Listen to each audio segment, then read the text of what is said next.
Audio Jungle.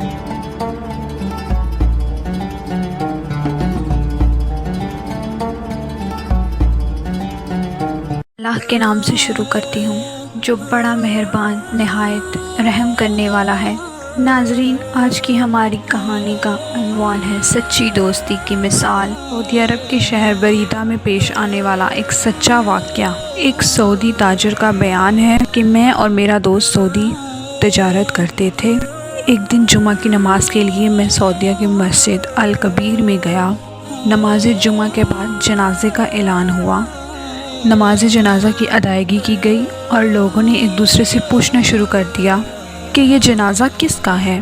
पता चला कि ये जनाजा मेरे दोस्त सऊद का है जो गुज़िश्ता रात दिल का दौरा पड़ने से इंतकाल कर गया था। मुझे सुनकर इंतहाई सदमा पहुंचा। ये कोई 22 बरस पहले की बात है।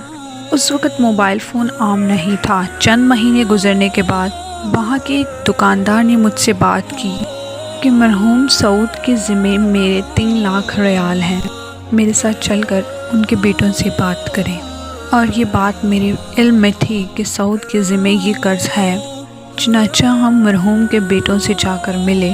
बातचीत हुई, लेकिन उन्होंने बग़ैर किसी ठोस सबूत के रकम लौटाने से इनकार कर दिया और कहा कि हमारे बाप ने तो सिर्फ 6 लाख रियाल छोड़ा है। अगर हम 3 लाख आपको दे देते हैं तो हमारे पास क्या बचेगा। चुनांचे हम वापस आ गए। यूँ वक्त गुजरता गया, लेकिन हर वक्त मुझे सऊद की याद सताती रहती। सोचता रहा कि कर्ज ना जुटाने की सूरत में उसके साथ कब्र में क्या बीत रही होगी। एक दिन मैंने अपने प्यारे दोस्त का कर्ज उतारने का अज़म कर लिया। इस इरादे के बाद जब भी मैं सोने के लिए अपनी आंखें बंद करता तो सऊद का मुस्कुराता चेहरा मेरी आंखों के सामने आ जाता, गोया वो मेरी मदद का मुंतज़िर हो। अगले दिन मैंने अपनी अज़म को अमली जामिया पहनाते हुए अपनी दुकान, अपनी चीज़ें फ़रोख्त कर दी और दीगर जमा पूंजी इकट्ठी की। 4,50,000 रियाल जमा हो गए तो फ़ौरन 3 लाख रियाल से दोस्त का कर्ज अदा किया, जिससे मुझे दिली सुकून मिला। उस अदायगी के 2 हफ्ते बाद वही शख्स जिसको मैंने 3 लाख अदा किए थे, वही शख्स मेरे पास आया और मुझे आकर कहने लगा, मुझे पता चला है आपने अपना सब कुछ बेचकर ये पेमेंट मुझे की है, लिहाजा मैं 1 लाख रियाल से दस्तबरदार होता हूँ।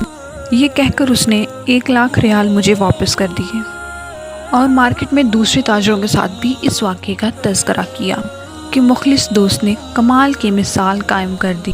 चंद दिन गुजरे कि एक ताजर का फ़ोन आया। उसने पेशकश की कि मेरे पास 2 दुकानों पर मुश्तमिल एक स्टोर है जो कि मैं आपको बिला मुआवजा देना चाहता हूँ। मैंने उसकी पेशकश कबूल, मज़दूर लगाकर दुकानों की सफाई की। इसी दौरान सामान से लदा ट्रक दुकानों के सामने आकर रुका, जिसमें से एक नौजवान नीचे सलाम करने के बाद कहने लगा कि मैं फ़लाँ ताजर का बेटा हूँ। ये सामान मेरे अब्बाजान ने बेचा है और कहा है कि सामान को बेचकर इसकी आधी कीमत आप हमें लौटा देना और बाकी आधा माल हमारी तरफ से आपको तोहफ़ा है, और आइंदा जितने माल की ज़रूरत हो हमसे उधार लेकर फ़रोख्त करके पेमेंट कर दिया करें। लोग जिन्हें मैं जानता तक नहीं था चारों तरफ से मेरे साथ ताउन के लिए उठ खड़े हुए और थोड़े ही अरसे में मेरा कारोबार पहले से दुगना हो गया।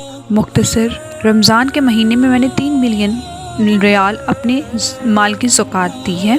ये कोई अफसाना नहीं है, हकीकत है। हमारे प्यारे नबी हज़रत मोहम्मद सल्लल्लाहु अलैहि वसल्लम का इरशाद है कि जब तक बंदा अपने भाई की कामों में लगा रहता है, उसकी मदद में लगा रहता है, अल्लाह ताला भी उसके ऊपर अपनी रहमतें बरसाता रहता है। जिनका भरोसा अल्लाह पर हो उनकी मंजिल कामयाबी है। अल्लाह पाक आपको ज़मीन और आसमान की तमाम आफात से महफूज रखे।